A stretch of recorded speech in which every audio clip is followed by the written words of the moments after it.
Bom dia, boa tarde, boa noite, sejam todos envolvidos com muito carinho pelo Núcleo de Estudos Espíritas Casa do Caminho, aqui em Bilbiene. Hoje teremos, para o estudo do Novo Testamento, sobre a ótica espírita, o nosso querido Gustavo Silveira. Seja bem-vindo, Gustavo. Palavra contigo.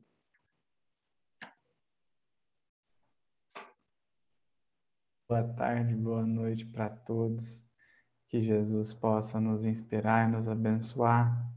Que esse estudo possa ser, de alguma forma, útil para as nossas reflexões do dia, para as nossas lutas e para os nossos desafios. Foi nos passado um estudo de 3 versículos, é isso? Ser 3 versículos, mas geralmente assim, tudo depende de como vai ser o desenvolvimento aqui, né? Não Tá. temos pressa, Gustavinho, você sabe que aqui não tem isso, é aquele miudinho, o que importa estarmos compreendendo e também te obsediar carinhosamente com a tua sabedoria. Ai, querido, isso é ótimo. Mas então, é uma passagem, na verdade, que vai do capítulo 7, versículo 1 até o capítulo 20, até o versículo 23, perdão, aqui na tradução do Haroldo, que é a tradição dos fariseus. E aí está em Marcos, capítulo 7, versículos de 1 a 3. E ele diz assim: Reuniram-se junto dele os fariseus e alguns escribas, vindos de Jerusalém. Vendo que alguns dos seus discípulos comiam os pães com mãos comuns, isto é, não lavadas. Pois os fariseus e todos os judeus não comem se não lavam as mãos com o punho, agarrando à tradição dos anciãos. Esses são os versículos e que aponta para nós muitas coisas importantíssimas, importantíssimas. Primeiro é que o fato de serem fariseus vindos de Jerusalém vai indicar para nós que são assim fariseus muito rigorosos. Aqui não fica claro, né, se todos os que estavam ali em torno de Jesus vinham de Jerusalém, mas fariseu de Jerusalém é aquele partido muito rigoroso, aquele pessoal muito assim arraigado mesmo à letra, à lei. E esses vão questionar, então, vão observar, né, que os discípulos de Jesus não lavavam as mãos. Aqui é muito importante a gente notar que isso é muito mais do que uma questão de higiene. Muito mais do que uma questão de higiene. Há diversas referências no Antigo Testamento que fala da questão da limpeza, não apenas das mãos, mas que vão falar desse ritual. Era um ritual. Então, nós temos referências, por exemplo, no livro de Êxodo, capítulo 40, no livro Levítico, capítulo 15, no livro de Números, capítulo 19, que são referências da lei de Moisés. Aqui nós estamos no Pentateuco mosaico, né? Levítico, Números e Êxodo, que trazem regras de conduta, rituais mesmo, só que é um ritual que extrapola a questão da higiene. Não é só isso. É um ritual de purificação. Purificação. Para te tornar apto a estar em determinado lugar ou em determinada situação. Porque, assim, um sacerdote, por exemplo, ele não poderia participar dos rituais do templo de qualquer maneira. Não poderia ser assim, acordei e vou lá. Não. Tinha uma semana de preparação, de purificação, de limpeza, para que ele pudesse estar apto à reunião, ao ritual, vamos dizer assim, ao culto que haveria no templo. E aí, o o que nos chama a atenção aqui é que eles observaram que os discípulos não limpavam as mãos. Isso tinha um peso muito forte. Estudar isso vai nos ajudar a entender outras passagens. Vai nos ajudar a estudar outras passagens. Mas tinha um peso muito forte. Porque se nós observarmos, por exemplo, o capítulo 15 do livro Levítico, nós vamos ver uma série de regrinhas que, se descumpridas, tornava a pessoa impura.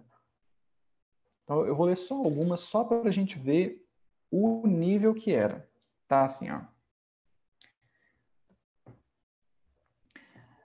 Quando um homem, aqui é um homem no sentido de sexo masculino mesmo, porque ele vai separar homem e mulher. Mais para frente tem a mulher, mas vamos lá. Quando um homem tem um fluxo de sangue que sai do seu corpo, tal fluxo é impuro. Enquanto tiver o fluxo, a sua impureza consistirá no seguinte: qual é o nível de impureza enquanto estiver um fluxo de sangue no corpo do homem? Quer a sua carne deixe de sair o fluxo, quer o retenha, ele é impuro. Ou seja, quase não tem salvação. Quase não tem salvação. Porque se teve em algum momento, ainda que foi estancado ou retido, ele continua impuro. Todo leito em que tal homem se deitar ficará impuro. E todo móvel onde se assentar ficará impuro. Aquele que tocar o seu leito deverá lavar as próprias vestes, banhar-se em água e ficará impuro até a tarde. Quem tocar o corpo deste homem, deverá lavar suas vestes, banhar-se em água e ficará impuro até a tarde. Então imagine, aqui tem várias regrinhas, viu? Eu peguei só algumas, mas imagine numa época em que o abstrato, a linguagem abstrata, a linguagem conotativa não existia. Não existia. Então, por exemplo, não era comum alguém usar figuras de linguagem como nós usamos hoje. Por exemplo, uma coisa assim, bem besta, só para a gente entender. Eu enfiei o pé na jaca. É claro que eu não estou dizendo que eu peguei o meu pé e coloquei dentro de uma jaca. É evidente que eu não estou dizendo isso. Isso é uma figura de linguagem, mas isso é uma abstração. É um pouco mais abstrato. Hoje nós sabemos que nós temos que olhar para o texto bíblico e ter uma linguagem mais abstrata. Na época de Jesus, eles não sabiam disso. Então, na época de Jesus, eles eram muito literais. Muito, muito. Por isso que, às vezes, Jesus usava linguagens tão fortes. Que eles eram muito literais. E quem lia isso aqui, entendia isso aqui literalmente. Literalmente. Então a gente começa a perceber que não lavar as mãos é muito mais do que um ato de, vamos dizer assim, de falta de higiene. É não cumprir um ritual. Mas por que é importante a gente estudar isso aqui? É importante porque, por exemplo, quando a gente vê que aqui em Levítico capítulo 15 tem a regrinha: quem tocar o corpo de um homem que está com fluxo de sangue deverá lavar suas vestes, banhar-se em água e ficará impuro até a tarde. A gente começa a entender, por exemplo, por que o sacerdote da parábola do bom samaritano atravessou do outro lado, quando viu o homem caído. Porque o homem caído, ele foi deixado seminu, semi-morto. Ele foi deixado seminu, morto e sem nada ali que pudesse ajudar a identificar. Não havia nenhum resquício na situação que auxiliasse a identificar quem era aquele homem. Agora, ele foi agredido. Se ele foi agredido, ele estava sangrando. E se ele estava sangrando, ele era impuro. E se ele era impuro, se o sacerdote tocasse nele, o sacerdote, ficaria impuro e ficaria impuro até a tarde. De forma que, muito provavelmente, aquele sacerdote da parábola, ele estava ou indo ou vindo de um ritual. E que ele precisava conservar-se puro. Puro. A gente entende nessa passagem aqui que não lavar as mãos é um ato de impureza. Eles não estão aptos para comer e estão comendo mesmo assim. Eles estão infringindo uma regra. Só que Kardec já nos auxiliou a separar o que é lei divina e o que é lei mosaica. Nós já sabemos que isso que acabamos de ler é lei mosaica. Mas na época era tudo lei divina. Na época era tudo lei divina. Tudo. Porque assim, hoje a gente sabe que isso aqui é muito mais Moisés do que Deus falando. Lei divina é tão somente os 10 mandamentos. 10 mandamentos esses que nós até hoje não contradizemos. Daí o caráter de divino. Passam-se os anos, os séculos, os milênios e ela permanece. No entanto, essa lei que está em Levítico a gente já superou. Então, é o caráter de transitoriedade da lei que demonstra que isso aqui é lei humana. Agora, as leis divinas nós permanecemos até hoje, reconhecendo a sua importância. Então, a gente entende que o sacerdote da parábola do bom samaritano, ele não é alguém exatamente mau. Ele não é alguém exatamente mau. Ele é alguém que está cumprindo uma regra.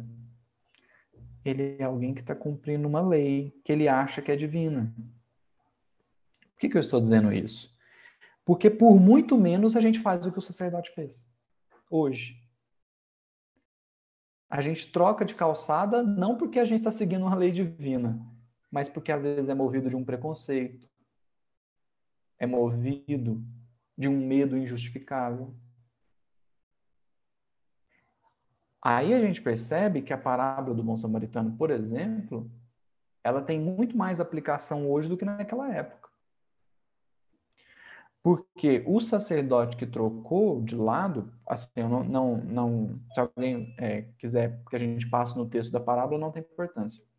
Mas o sacerdote da parábola, ele troca de lado, o levita troca de lado também, mas o samaritano, que é alguém fora, que é alguém de fora desse farisaísmo, o Haroldo colocou aqui, né, um agarrar-se às tradições. O samaritano que estava fora, ele teve a sensibilidade de auxiliar. Então, o que a gente percebe aqui nessa passagem é que falta nos fariseus, nos escribas, uma sensibilidade para perceber o que é de fato importante e o que é ritual superficial. O que é de fato lei e o que é, às vezes, condição humana, impressão humana. A gente entende, por exemplo, a passagem da mulher com o fluxo de sangue. Por que ninguém tocava aquela mulher? Porque também há, em Levítico 15, também há a parte que fala da mulher. Está dito assim: quando uma mulher tiver um fluxo de sangue e que seja fluxo de sangue do seu corpo, permanecerá durante 7 dias na impureza das suas regras. Quem tocar ficará impuro até a tarde. Então, o que a gente entende aqui? Todo mundo que toca alguém que está sangrando, ou que está sangrando, por assim dizer, é impuro. Agora, aquela mulher estava com fluxo de sangue há 12 anos. Então, tinha 12 anos que ninguém podia chegar perto dela, porque se chegasse, ficava impuro também. São regrinhas que vão entranhando no conhecimento religioso e que parecem certas, parecem fazer sentido, mas elas só falam pelo orgulho. Só falam pelo orgulho. Pessoal, quem quiser interromper, fazer alguma pergunta, algum comentário, por favor, viu? Eu Fique à quero vontade. perguntar. Pode falar, Selma. Eu quero fazer uma pergunta, acho que um pouco polêmica, e é bem pessoal, tá? Vamos ver se você vai me entender.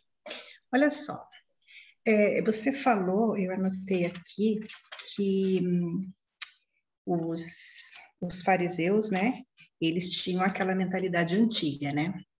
Então, seguiam, logicamente, uma regra, né, mosaica, enfim. Mas, se a gente trazer isso para os dias de hoje, então vamos pensar assim, ó, eu sou uma pessoa que eu preciso de espiritualidade, sabe? Tem gente que fica muito bem sem ir no centro, sem ir na missa, sem ir no culto, eu não fico, eu preciso. Então, nessa época de pandemia, nós temos aí os cultos online, né? Os encontros online, né? E para você, que você acha que é a mesma coisa? Por conta de muitas críticas, por exemplo. Ah, se você não vai no centro, você não toma o passe.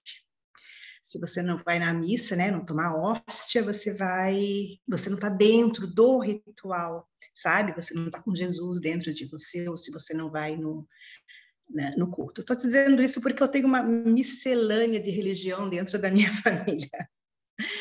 Então, o que você acha, Gustavo? Sabe, é diferente, né? Parece que está saindo um pouco dessa coisa divina, né? Dessa época bíblica, a gente vê uma coisa bem divina. Mas a gente está na atualidade, e nós estamos atrás de espiritualidade, todos nós, né? Mas existe essa cobrança, você tem que ir, porque senão você tem que fazer isso, porque senão você não obtém aquilo, sabe? Muito bom, Selma, está perfeitamente dentro aqui do nosso tema, muito boa a questão. Uhum. Eu diria de início que duas coisas muito importantes. O primeiro é um caso do Chico. Eu adoro, o Uhum. Haroldo conta, vocês vão conhecer possivelmente o caso, mas é porque dá o tom um pouquinho da nossa intenção com a resposta. Que o Chico foi visto num bar, certa vez, Sim. e uma espírita, uma senhora espírita, passou, viu o Chico dentro do bar, um ambiente assim, hostil, um ambiente com muitas bebidas e tudo, mas o Chico estava lá tomando um café. E aí a senhora passou e falou assim: Chico, você num bar? E aí o Chico respondeu assim: minha irmã, quando um espírita entra num bar, ele se torna um lar. Um lar. Ou seja, o lugar não importa. O lugar não importa. Eu posso estar dentro da casa espírita, mas a minha cabeça está aqui em casa. E aí a gente se Verdade. pergunta: será que fez verdadeiramente efeito ir? Para a gente refletir.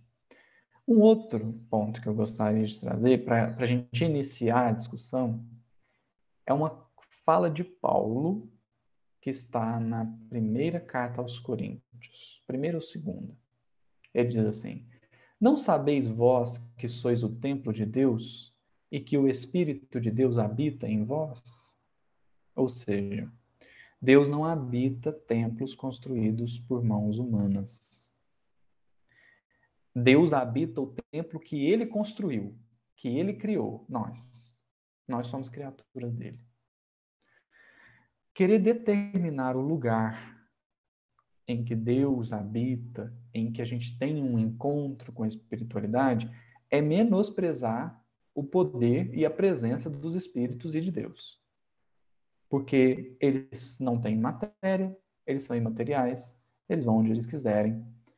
E aí, Kardec, isso talvez seja uma das grandes revoluções que o Espiritismo provocou no pensamento religioso, é que o pensamento é tudo.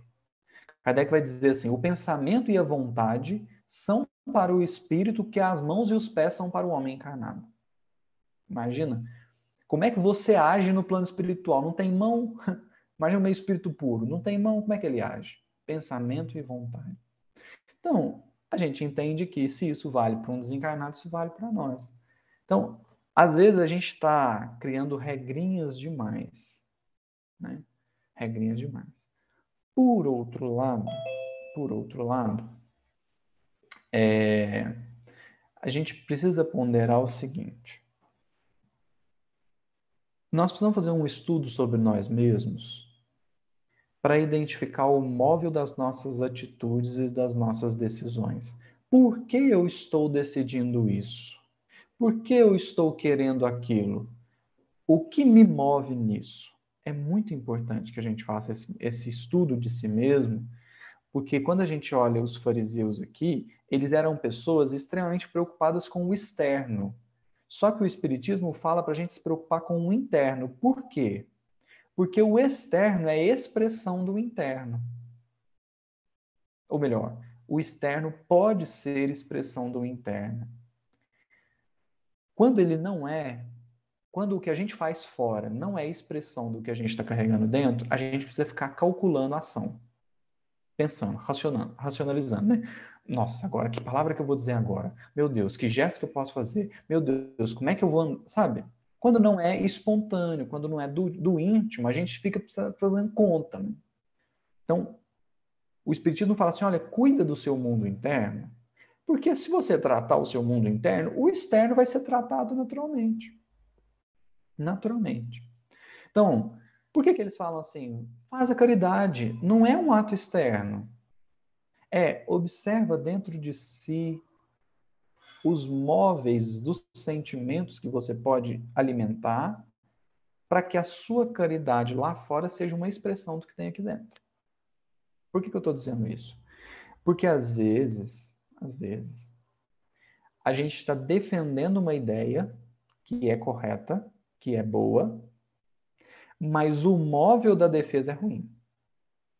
Por exemplo, alguém poderia pegar essa fala que eu acabei de dizer e falar assim, tá vendo? Nós não precisamos voltar para as atividades espíritas. Podemos fazer tudo de casa. Tá vendo? O pensamento...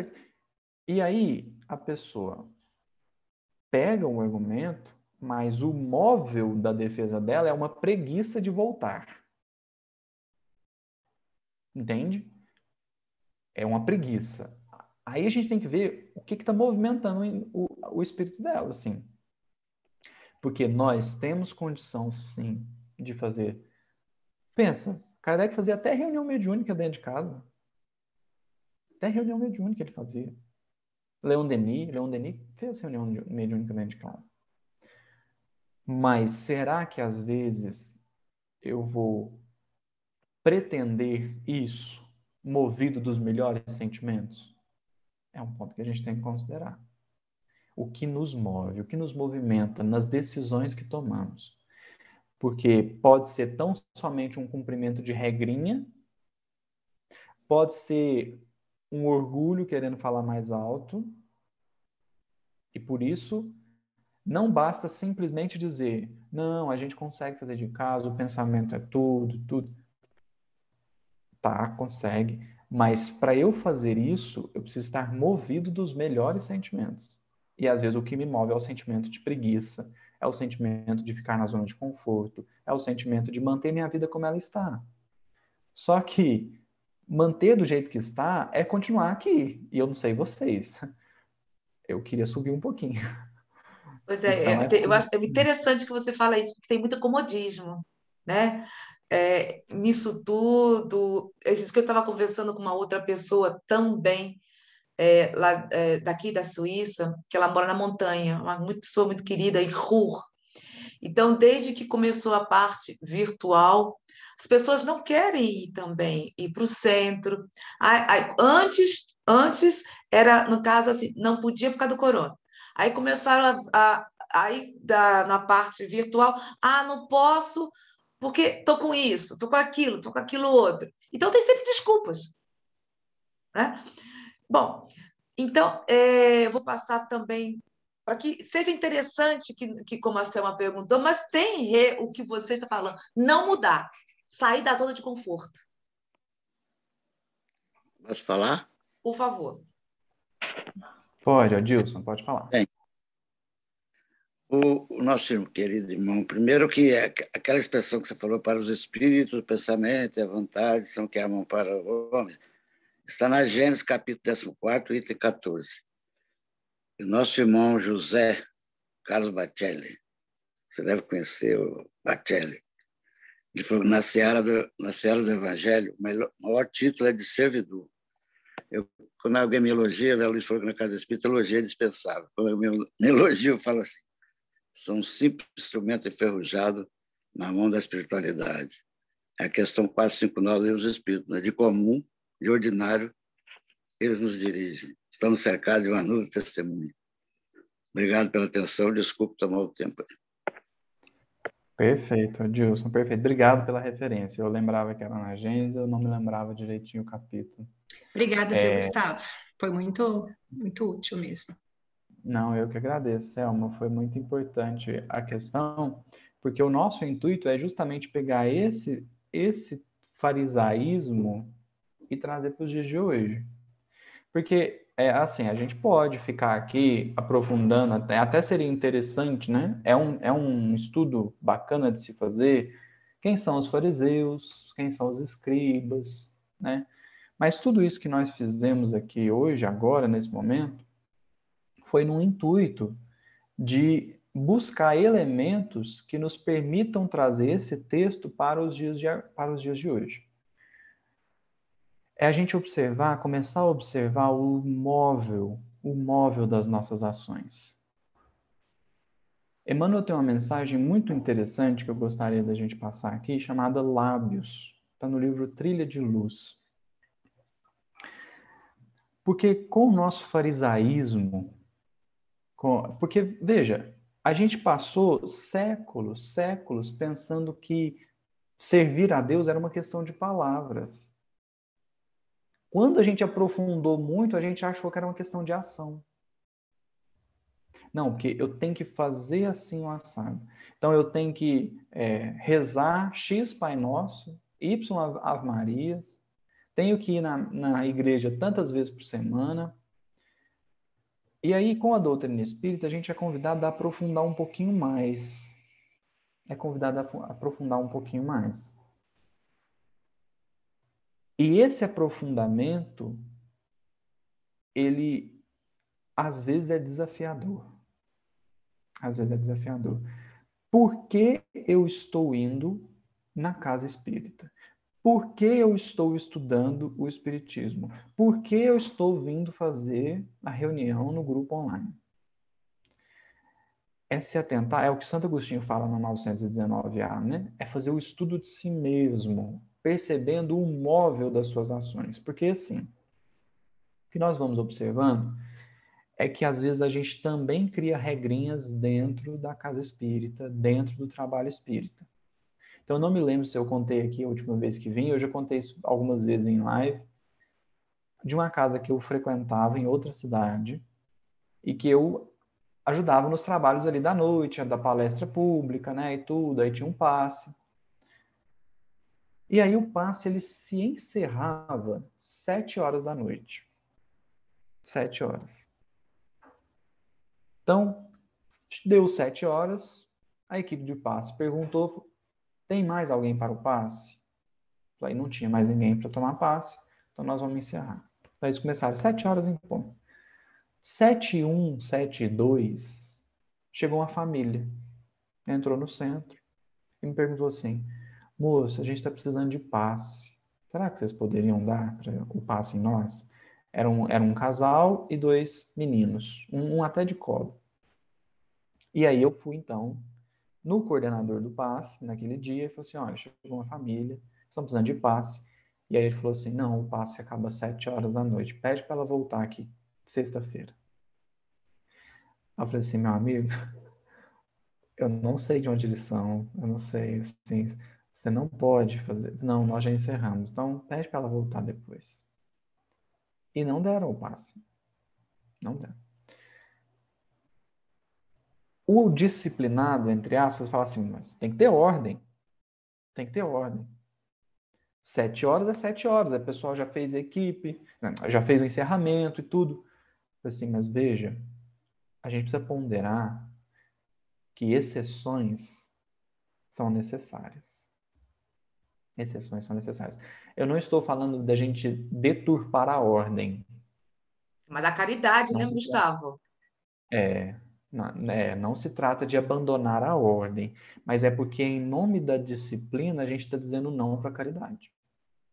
Aí a gente precisa ponderar, precisa ser uma coisa um pouco mais ponderada. É o quanto de regrinha que nós estamos seguindo. Porque nós não viemos para cumprir regras. O evangelho não é um manual de sims e nãos que a gente pode ou não pode fazer. Não é um conjunto de frases para ditar o que, quando, como, onde você pode ir, fazer ou pensar. O evangelho, ele é uma semente. Ele é uma semente semeada nos nossos corações, cultivada por Jesus, mas a terra vai por conta nossa. Porque a gente precisa perceber o quão maleável nós estamos para que o evangelho cresça dentro de nós. Tem gente muito rígida em nome da disciplina. A disciplina ela não é importante, ela é essencial. Só que nós precisamos nos atentar qual o nível de disciplina que nós estamos. A disciplina intelectual ela é boa, mas às vezes ela te afasta do bem.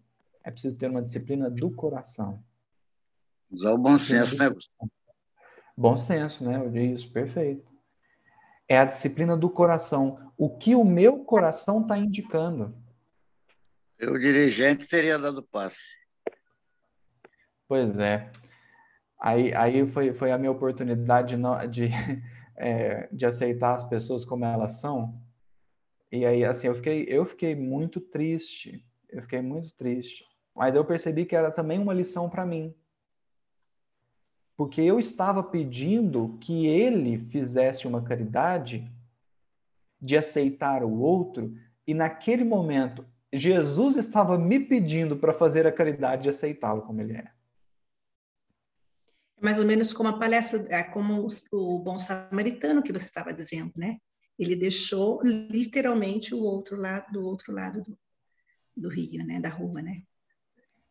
Sim. Nem que fosse no meio da rua, daria o passe. Não, vamos, peraí. É isso aí. Gustavinho! Daria uma prece. Não, peraí, porque Polônica estava. Não, Tem várias maneiras de dar o passe, pode ser mental, não precisa botar a mão. Isso, aí é outra coisa. Uhum. Foi aí que você. Aí sim, Edilson, aí sim. É no caso, como. É interessante o que você realmente falou, porque tudo é mental, né? Foi o que o Gustavo falou. O Gustavo também tinha que aprender uma coisa, mesmo doendo, porque isso. Não, exato. Eu não quis ofender ninguém, não. O que eu quero dizer é o seguinte: é que às vezes a gente é colocado à prova, a impressão que dá é essa, né? Então são essas situações que acontecem, né? E então nessa parte que ele diz do bom samaritano, será que a gente fixou essa ideia na cabeça? Porque, né, são situações que acontecem, e essa parte, como você explicou, são coisas que na hora da prática, muitas vezes falha, né? Eu não estou dizendo do Gustavo, mas exatamente do dirigente que diz, não, é assim e é assim. Então, ele cai praticamente na mesma situação. Também Gustavo, temos que ter cuidado também nessa situação, porque está falando assim, está sendo inflexível, etc e tal, como também a Selma falou sobre colocar em prova o Dilson, e a mente, e a infiltração espiritual nesse exato momento. Aí que os irmãozinhos também aproveitam para poder justamente ter essa discórdia no centro. Porque nós pensamos uma coisa, estamos lá no fundo. Peraí, cadê a falta de caridade? Aí um aceita uma coisa, aí tu vai... Quem leu o que aconteceu na casa espírita vai entender bem direitinho que nós estamos conversando também sobre isso. Perfeito, perfeito. Então, perdão, Edilson, pode falar? A nossa irmã Vilma, lá de Niterói, a música dela falava assim: quando a caridade chega, toda tristeza logo se vai. Quando a caridade chega, quem chorava não chora mais. Caridade você tem que fazer em qualquer lugar, não pode escolher lugar. Jesus deu exemplo disso.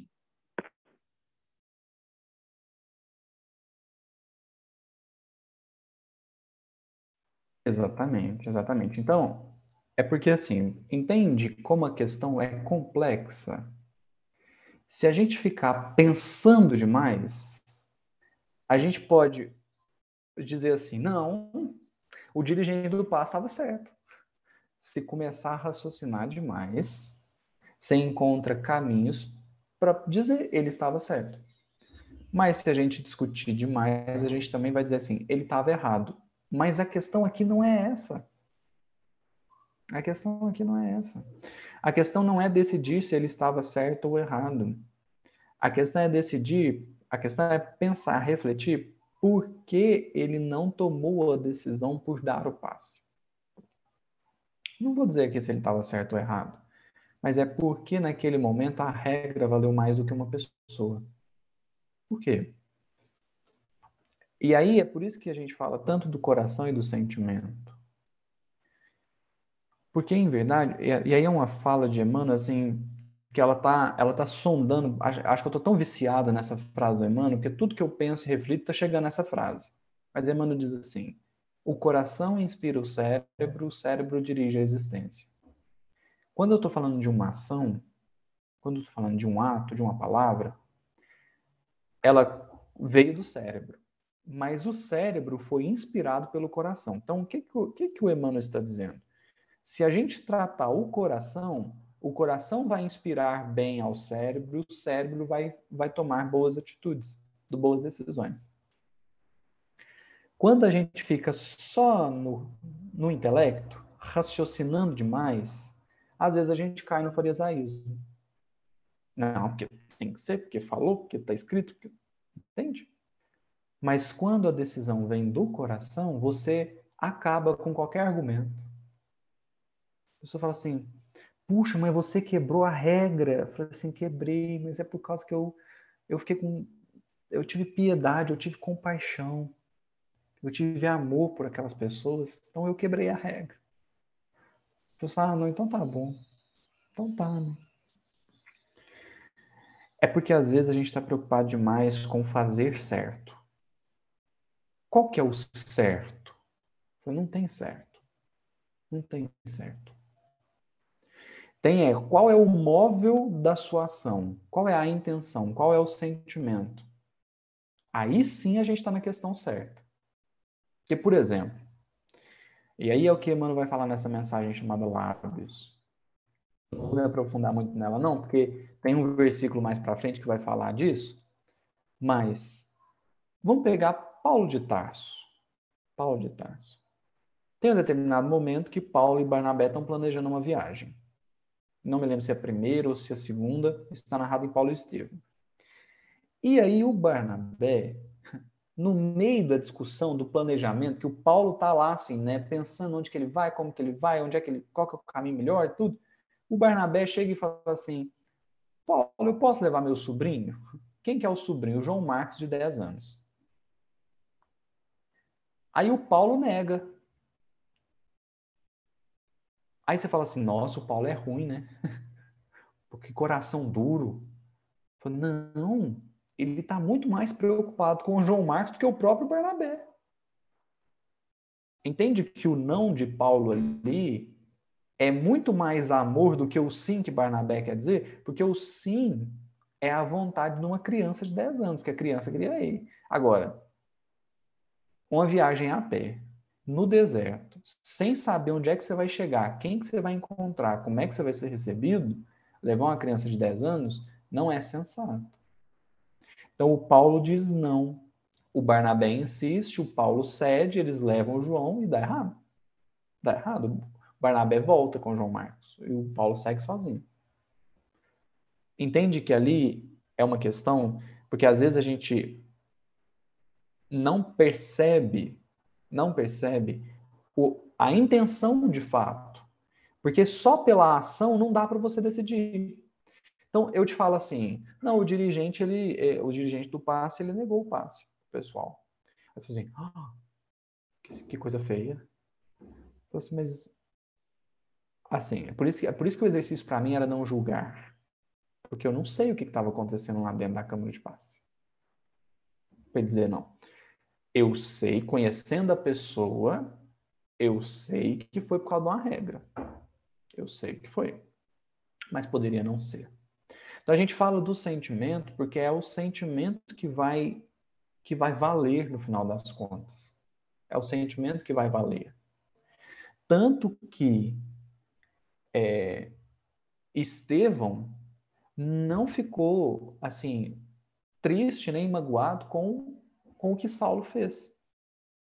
Porque ele percebeu que o móvel da ação de Saulo era um profundo amor pela lei de Moisés. Ele só estava equivocado em termos de direção. A intensidade estava até certa, mas a direção estava errada.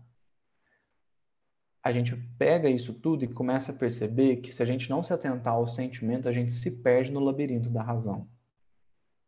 A gente se perde. Porque você tem argumentos dos dois lados. Você tem argumentos para fazer e não fazer. Você tem argumentos para dizer e não dizer. Você tem argumentos para ir ou não ir. Mas a decisão final tem que ser do coração. Tem que ser do coração movido pelo bem, pela caridade. Por que eu estou fazendo isso? Aí a gente percebe assim, a pessoa se candidata a presidente da Casa Espírita. Então, assim, por quê? Por quê?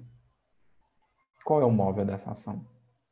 Não, porque eu estou verdadeiramente interessado em servir, em construir, em edificar com as pessoas, organizar aquilo que eu penso que eu posso contribuir.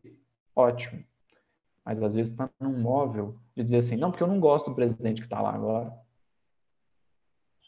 Eu não gosto do presidente que está lá agora. Só um minuto, pessoal. Eu já vi isso acontecer em casa espírita. O presidente candidata porque ele não gosta do atual. Ele mesmo não tem nenhuma intenção boa com a casa. Ele quer só tirar a pessoa. Mas a ação de candidatar pode ser boa ou ruim. Pode ser válido ou não. O que vai validar ou invalidar é o sentimento.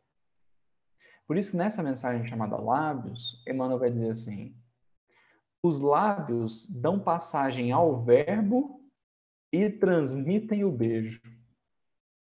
Olha aqui, Emmanuel está dizendo, né? O mesmo lábio de Simão Pedro, que disse assim, mestre, estarei com você até o fim, foi o mesmo que disse que não conhecia Jesus.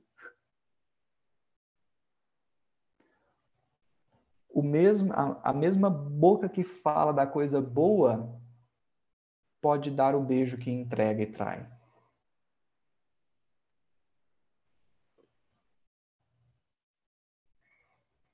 É preciso perceber aqui que a ação em si pode ser boa ou ruim. É preciso se atentar ao sentimento. Por isso, Emmanuel vai ter uma outra mensagem. Essa sim nós gostaríamos de passar com mais profundidade. É uma mensagem que está no livro Vinha de Luz, capítulo 110. É uma mensagem verdadeiramente extraordinária, chamada Caridade Essencial. A gente começa a perceber, a partir desse texto, né,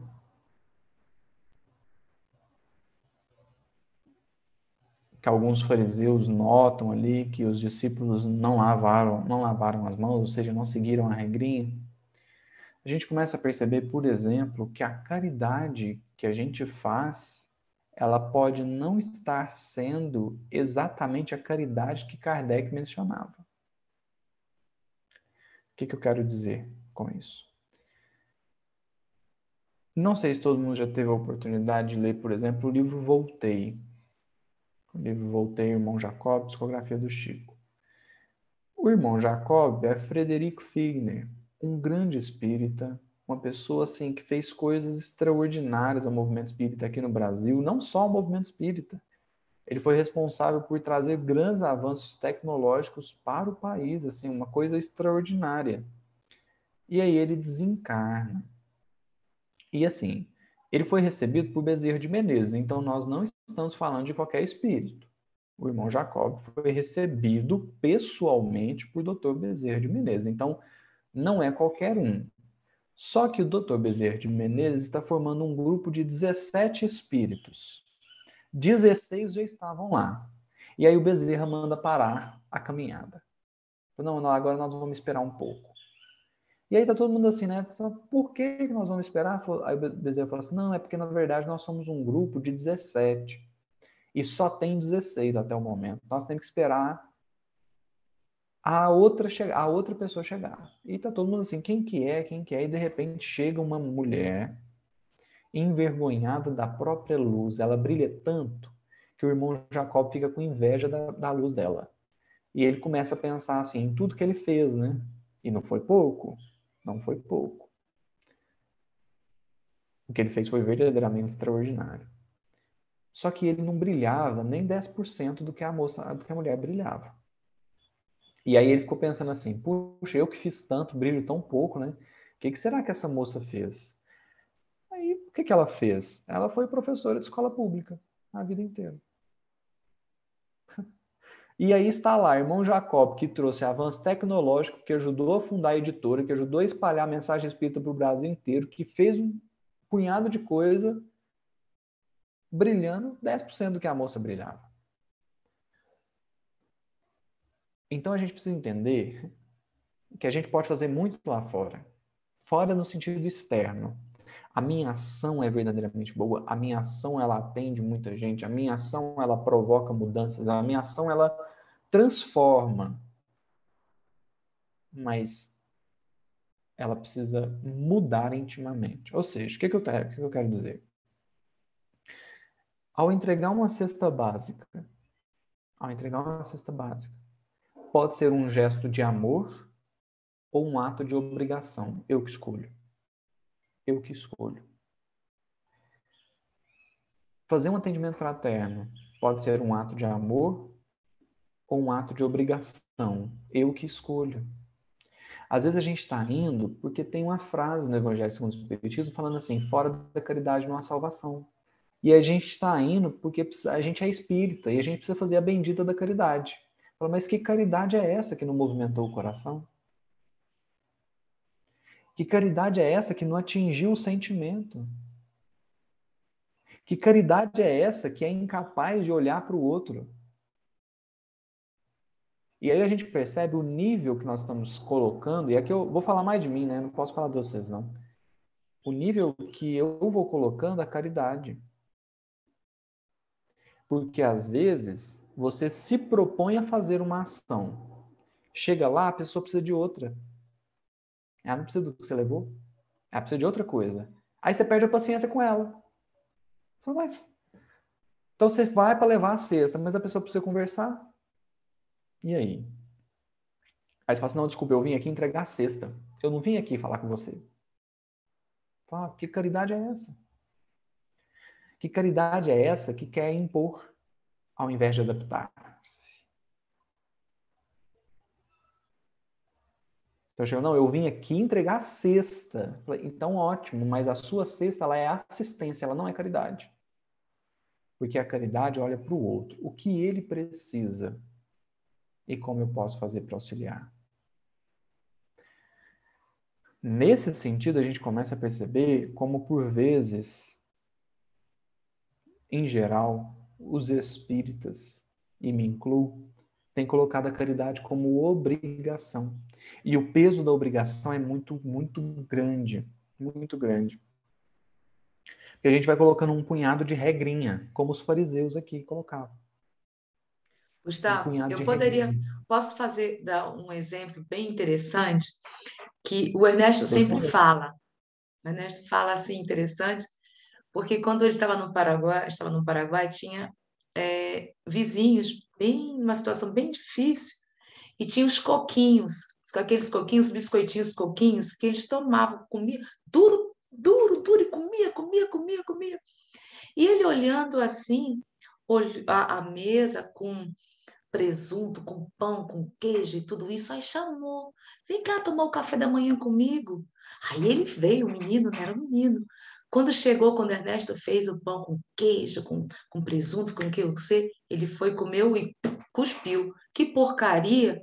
Eu quero meu coquinho. Olha aí, vê? Ele queria fazer a caridade de colocar o pão com presunto, que para ele é normal, mas só que ele tava, se você tivesse dado uns 5 quilos de coquinho, para ele teria sido melhor. Vê a caridade aí. Vê? Exatamente. Perfeito, querida, perfeito. É um exemplo muito bom. Porque demonstra, porque a caridade, ela não vem se impor.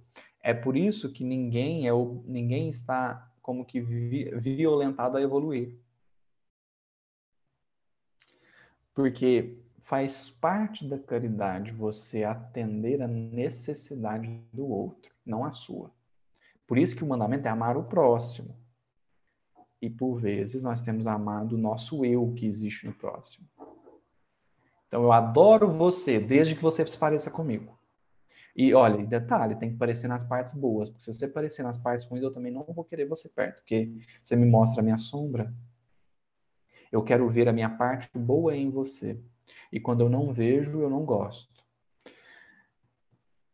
Aí a gente começa a compreender a complexidade da coisa.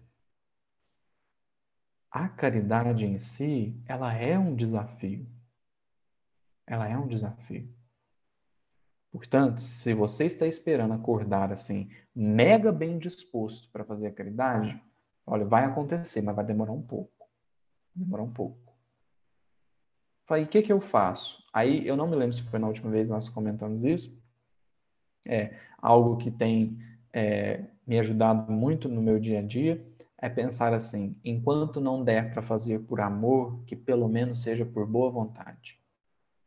Pelo menos por boa vontade. Não é pela obrigação de fazer. Ninguém precisa dizer o que eu tenho ou o que eu não tenho que fazer. Eu vou pegar aquilo que eu já compreendi da mensagem do Cristo, que eu já compreendi da mensagem de Kardec, e colocar no meu coração o que eu já consigo fazer de boa vontade. E, no melhor dos casos, o que eu já consigo fazer por amor. Porque é assim que nós vamos percebendo que a gente vai quebrando as regrinhas. Que a gente vai quebrando as regrinhas. O passe vai até 7 horas, mas chegou uma família 7h05. Será que os espíritos realmente não vão me ajudar a atendê-los? Será que os espíritos também são intransigentes com a necessidade do outro? Porque uma coisa é quando eu que já faço parte do trabalho, que sei da disciplina que precisa ter, me atraso por preguiça. Outra coisa é quando uma família de fora, que nem sabe o que está acontecendo, chega e precisa do passe. Aí é o momento, às vezes, da gente se permitir ser enternecido. Ou, como na parábola do bom samaritano, ser movido de compaixão. É quando a gente se permite sentir com o outro. Para que eu perceba que em mim pode nascer o sentimento que vai favorecer a ação. Porque às vezes a gente simplesmente colocou uma regrinha e usa a regrinha para não sentir. Mas a ideia é justamente para que a gente sinta. Para que a gente sinta. Então é permitir ser tocado. Não exatamente pelo outro, mas também por Deus. Porque Deus poderá nos usar para auxiliar o outro. Então, e agora eu queria passar na mensagem caridade essencial. Emmanuel vai... Eu vou ler só um trecho, assim, porque senão a gente não sai daqui hoje, não. Né? Só para a gente poder terminar o estudo em tempo. Emmanuel vai dizer assim, ó, ninguém pode assistir a outrem com eficiência se não procurou a edificação de si mesmo. É a mesma coisa assim, ó. E olha que eu não sei se vai dar para transmitir a imagem direito, assim, porque está só no meu pensamento, ela não está desenhada. Mas como que duas pessoas caídas podem se ajudar a levantar? A gente pensa assim, puxa, se uma tiver de pé é muito mais fácil, não é? Pensa, uma pessoa de pé ajudando o outro a se levantar. Então, olha o que a Emmanuel está dizendo.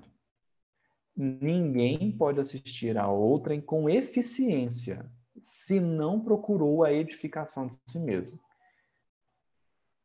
Mas veja, se não procurou a edificação de si mesmo. Então é assim, a gente pensar assim, puxa, alguém de pé para ajudar o outro a levantar. Porque se os dois estiverem no chão, é muito mais difícil. Muito mais difícil. Os esforços vão ser muito maiores. Só que tem um jeito. Tem um jeito. Imagine as duas pessoas sentadas de frente umas para as outras. Elas dão as duas mãos e uma empurra a outra nos pés. E aí elas criam força para levantar. Que uma puxa de um lado, a outra puxa do outro e elas conseguem se levantar. É muito mais difícil. Mas para quem está caído, a união é indispensável. Quando nós estamos no chão, a união é indispensável. Se um tiver de pé aí para ajudar, é muito mais fácil, né? Ou como a imagem que muitos gostam de dizer, né, da areia movediça, você está afundando. Não tem jeito de você se salvar. Você precisa do outro. Então precisa de alguém que está fora do contexto, né? Mas o que Emmanuel está dizendo aqui é, para a gente conseguir ajudar com eficiência o outro, a gente precisa procurar uma edificação de si mesmo. Isso não é egoísmo. Isso não é egoísmo. Egoísmo é quando eu quero a minha edificação e tchau para o outro. Mas nessa questão é quando eu estou me edificando para ajudar o outro, para edificar o outro. A finalidade da minha ação não é o meu crescimento. O meu crescimento é consequência. É consequência. Mas eu estou me melhorando para melhorar o outro. Eu estou me auxiliando para auxiliar o outro. Eu não sou o fim das minhas ações. Não sou o objetivo, eu não sou a meta, eu não estou fazendo para mim. Isso é muito importante. Mas vai prosseguir o nosso benfeitor. Ele diz assim: antes, porém, da caridade que se manifesta exteriormente nos variados setores da vida, pratiquemos a caridade essencial, sem o que não poderemos efetuar a edificação e a redenção de nós mesmos. Trata-se da caridade de pensarmos, falarmos e agirmos segundo os ensinamentos do Divino Mestre no Evangelho. É a caridade de pensarmos, falarmos e agirmos segundo os ensinamentos do Divino Mestre no Evangelho. Começou no pensamento, desdobrou-se na fala e na ação. Então, primeiro pensar para falar e agir.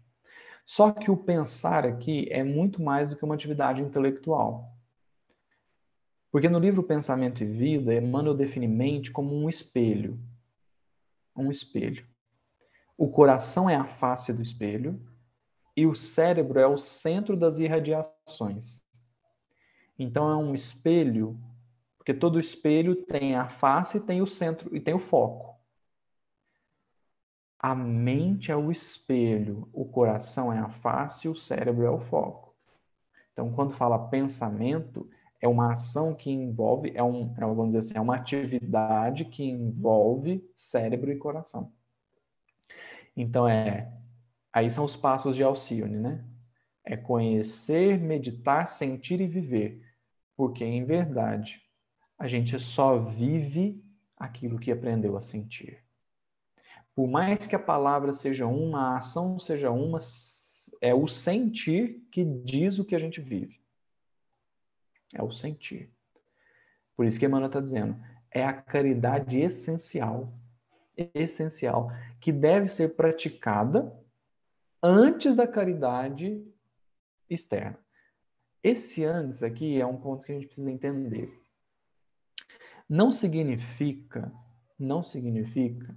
que eu só posso fazer a caridade externa quando eu já estiver feito a caridade essencial. Não é isso.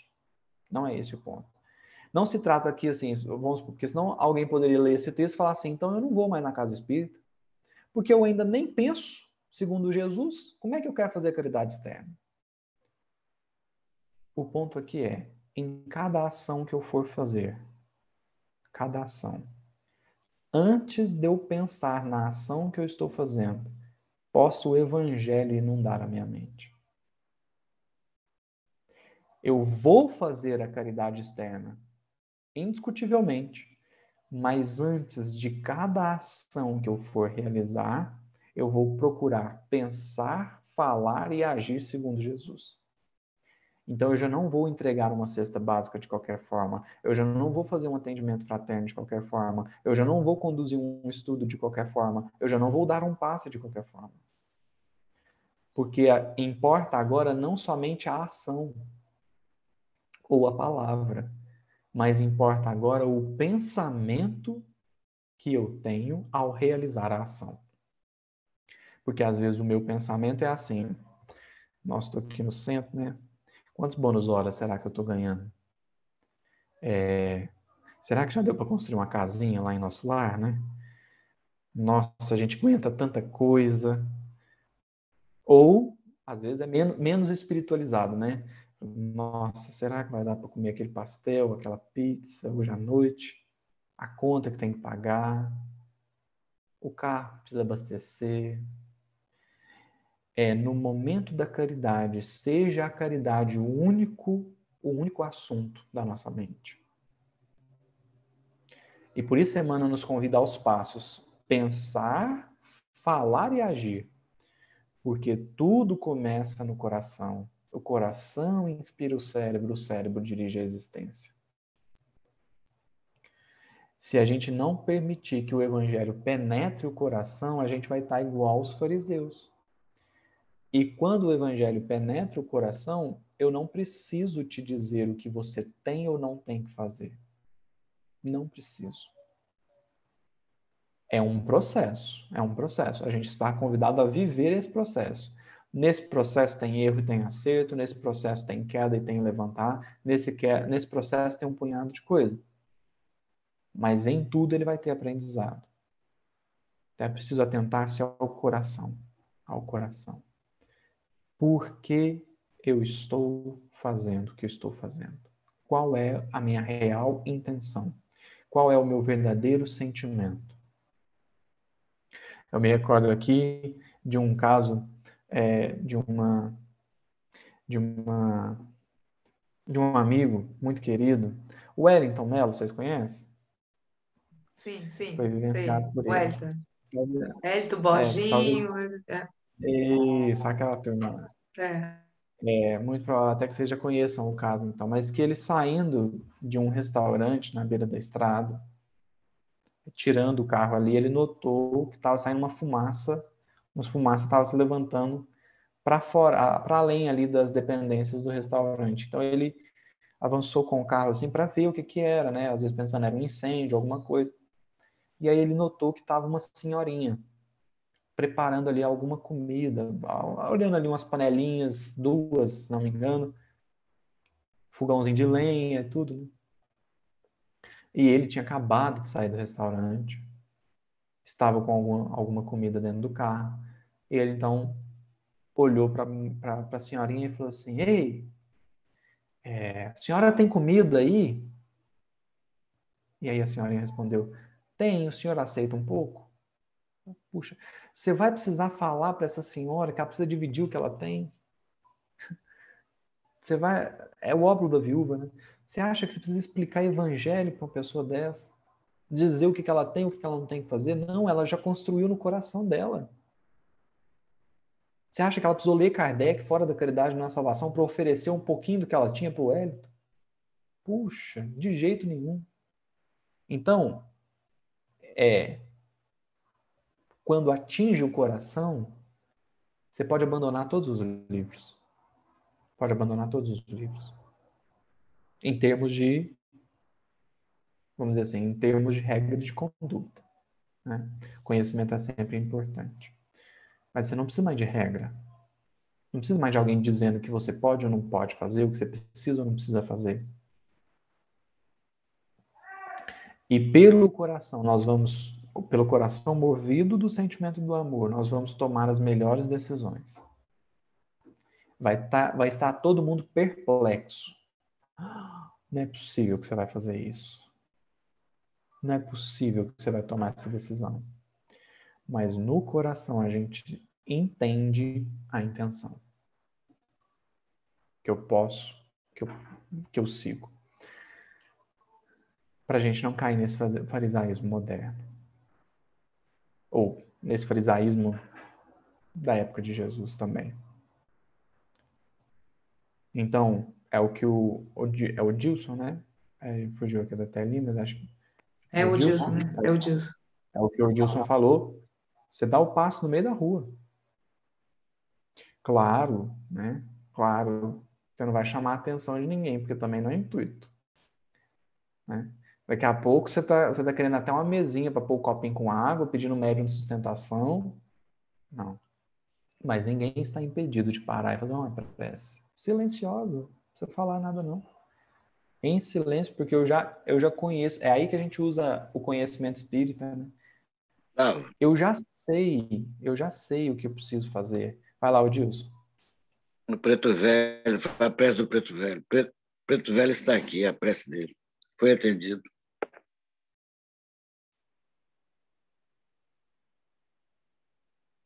Porque aí a gente usa a bênção da doutrina espírita.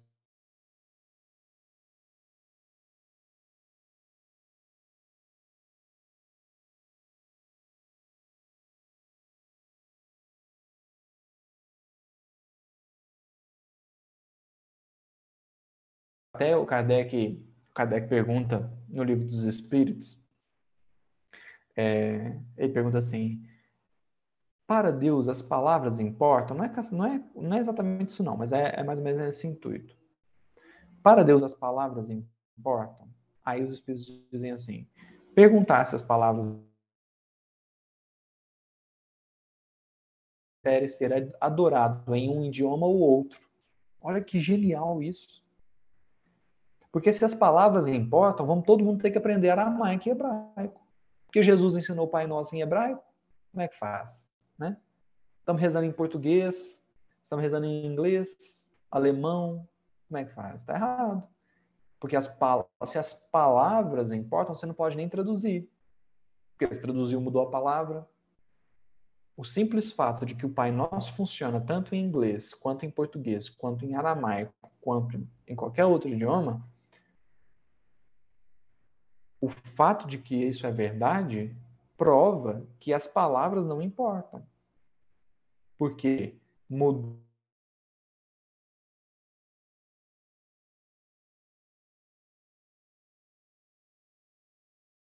suficientemente acerca disso. E a gente já está consciente do que verdadeiramente importa. O Edilson desmutou, você quer falar algo, meu amigo? Eu ia falar, André Luiz, não sei qual livro que eu li, ele falou que a prece não deve passar de 2 minutos. Vale o sentimento, né? Tem gente que faz um discurso, né? Elogia todo mundo. Não pode. Tem que ser sentimento que vale. Não é muito falar. E não é também ficar falando bonito, português, muito escorreito, como diz.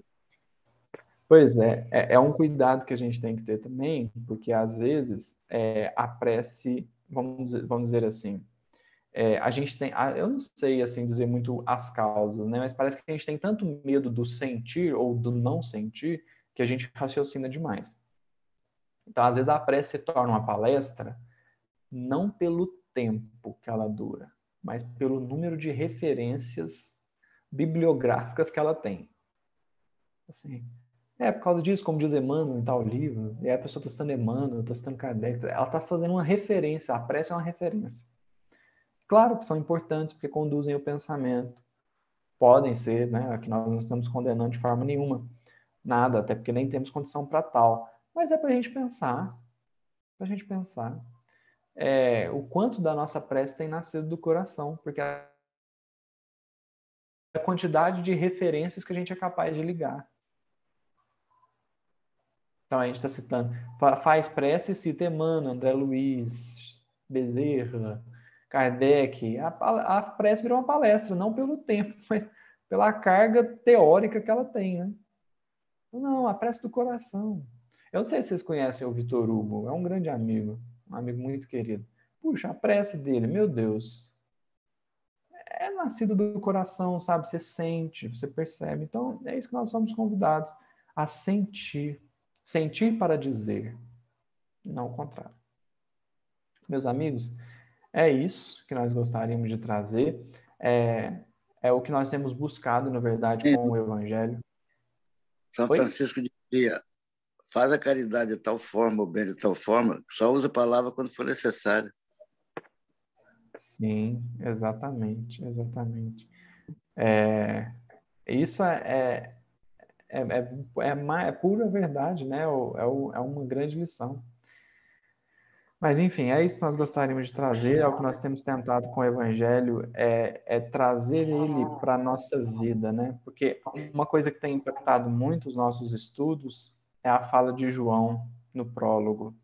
E nele havia vida. E nele havia vida. E a vida era a luz dos homens. É preciso viver, né? Então, se tem vida, é preciso vivê-la. E é o que nós temos tentado olhar para o Evangelho e trazer. E aqui a gente percebe como, às vezes, a gente caminha para esse farisaísmo, né? Para esse seguir regrinhas. Eu agradeço profundamente a participação, o convite. Obrigada, Gustavinho.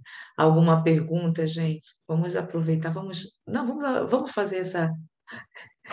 Vou ficar obsediando um pouquinho. Tem ainda agora com 6 minutos. Alguém quer fazer alguma pergunta, Maria Helena? Eu quero Selma? dizer assim que eu escrevi tanto, como na época da faculdade, anotei tudo. Muito bom, Gustavo, obrigada, foi muito boa a palestra. Certo. Fico feliz. Então, que ótimo, né? E alguém quer fazer a prece? Gente, alguém? Não? Gustavinho, você quer? Posso fazer com prazer. Por Eu favor. pensei, Gustavo. Vamos lá. Senhor Jesus, Mestre querido, aqui nós estamos mais uma vez recorrendo a Ti, porque sabemos das nossas fraquezas, das nossas limitações, e Te buscamos na esperança, na certeza de encontrarmos aquilo de que necessitamos. Auxilia-nos, Jesus, a descer esse conhecimento para o coração, a fim de que verdadeiramente possamos vivenciar, aplicar aquilo que por vezes tanto discutimos, tanto debatemos, tanto aprofundamos. Não nos permita, Jesus, mais uma vez, contaminar o seu Evangelho e a sua doutrina de amor com o nosso intelectualismo, com o nosso racionalismo, que mais demonstram a nossa enfermidade do que a nossa evolução. Auxilia-nos, Jesus. Não nos permita esquecer daquilo que verdadeiramente importa. esteja conosco, agora e sempre. Que assim seja. Que assim seja. Gustavinho, nós agradecemos. Coração aqui pro Gustavo, bota coração para ele. Eu Aqui até na esqueci de, Capelania, a gente esqueci até de costuma. parar o vídeo. Ok. Mas ele tem esse coração de todos nós aqui, né? Na capelania, o coordenador pede no final: vamos botar um coraçãozinho para o palestrante, para musicista, para o músico. Mas veja, tudo é intenção. Aí os corações aqui foram abraçados, abraçaram dele todinho, vê? Boa noite. Isso Então tá, gente. Obrigada, viu? Gustavinho, eu te agradeço de todo o meu coração, porque eu sei que você está nessa aí, o teu trabalho, fez esse esforço. Eu te agradeço, viu, meu irmão, por estar aqui apoiando, nos apoiando e trazendo a tua mensagem de uma forma tão simples. Muitas vezes obrigada, viu? Beijo no Eu que coração. agradeço.